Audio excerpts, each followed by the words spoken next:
First, I just want to say my prayers and condolences to all the people that are suffering from the shooting. This past evening is something that we all think about and is such a horrible thing. But just wanted to be sure I said something about that. To the injuries, Chase Edmonds did not finish. He's got an ankle, and Jonathan Harris did not finish. He's got a knee. Yeah, Coach. Two-part. First one, just explain why handing over the play calling duties to Klint Kubiak, and then I'll follow up. With that, for me, I want to do whatever I can to help this team. We're so close. We continually talk about this over and over again.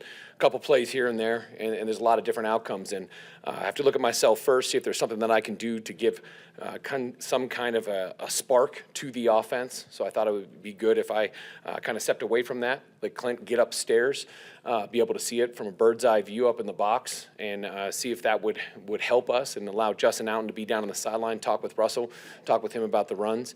And so I thought that would help us, and so I wanted to be sure I had that opportunity to give that to him.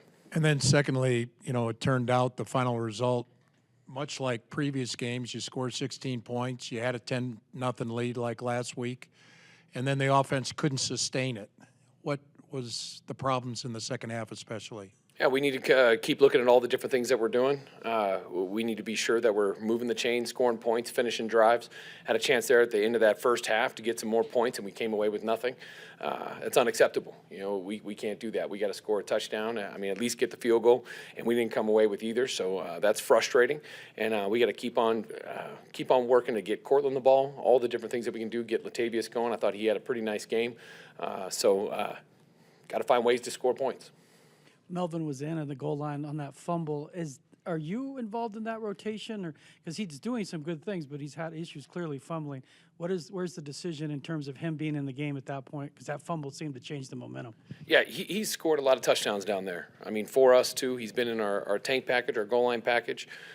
He's had a lot of opportunities there, and he's scored a lot of touchdowns for us. And so in that situation, he's got to be smart with it. He can't fumble. He knows that. You just can't do that. That's unacceptable. And, we got to find a way to get the ball in the end zone. And at that moment, it was Melvin.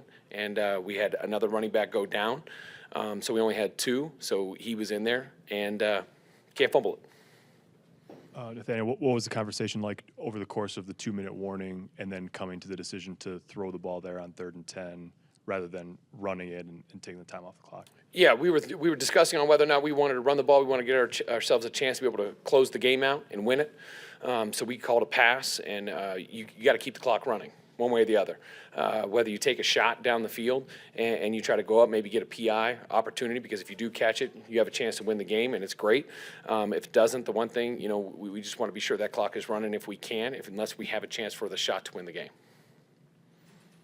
Hey, just following up on that, just why was there that notion where did you say to Russell anything but an incompletion, or at that point are you just saying we're running this play? Well, we communicated we wanted to be able to take a shot down the field, and we wanted to try to be. We knew what kind of coverage they were going to be in, but if something happened in the pocket or anything like that, that's one of those situations you can take a sack, or you could just run the ball. But we didn't want. Obviously, we want the clock running in that situation. Nate, you said earlier this week that every day you're always coaching for your job. Is that still on your mind about your job moving forward? And also, have you talked to George or Greg about your future? For me, everything's about this team and this staff. I've told you guys that before. I just want to do everything I can to help this team win. We've been so close. We've had so many opportunities. We've had a lot of things happen this year that are unfortunate, but we have to continually find ways to win. That's my sole purpose. That's all I'm looking to do. Whatever happens, those things I can't control. And always communicate with everybody, talk about everything, show them all the different things that are going on so they can have all their answers, their questions answered, and go from there. Nate, operationally, did everything go the way you wanted with the switch of having Klint upstairs and Justin down there and freeing you up? Were you happy with that part of it, and is that going to be the plan going forward? We'll evaluate it. You know, like we say, we're always evaluating everything. But I thought that everything went really smooth. I thought Klint did a good job working with Justin, getting the plays that they wanted to get in. I thought the operation was fine. I thought again that first half there was a lot of good stuff. I think that if we have an opportunity to score some points at the end of the half there, I think that momentum's a little bit different. But from moving forward, we'll see how it goes. Nate, it's been a recurring theme, but just kind of from a slightly different vantage point today. What you guys continue to create 10-0, a 10-0 lead for the second week in a row. You have the offense going in the first half, and then the second half just not duplicating it. What did you see today that wasn't working in the second half that was in the first? Yeah, I need to get a closer look at it after watching the tape. I'll probably be able to get a better feel for it.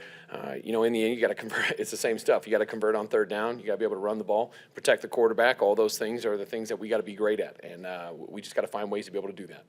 Final two, Pat Graham and then Eric. I know you haven't seen the film yet, but what happened on that breakdown on the game-winning play there? Do you have any sense what happened? Yeah, I was watching the pass rush. Looking back, obviously saw Devontae was open. I imagine there might have been a match or maybe somebody fell off or something like that. So we'll have to look at the tape and figure that out. It was pretty crazy at the end there, so didn't get to talk to the defensive guys yet. From an offensive standpoint, Crosby had another couple sacks. What sort of problems did he pose for you guys? And then Josh Jacobs on the other side of the ball. I give so much credit to the Raiders. They did a great job. I mean, Max is one of the best players in the NFL. I mean, he's a dominant defensive end, and he continually shows that. And he got the 2 sacks, and it's one of those things we knew that he was going to be a threat. And we got to do an even better job, being able to handle him. And, Jacobs is a very good running back. I mean, he ran hard. There was a lot of contact. The guys were hitting him, and he was moving them. We knew they were going to run the ball, and he did a nice job again. Thank you very much. Thank you.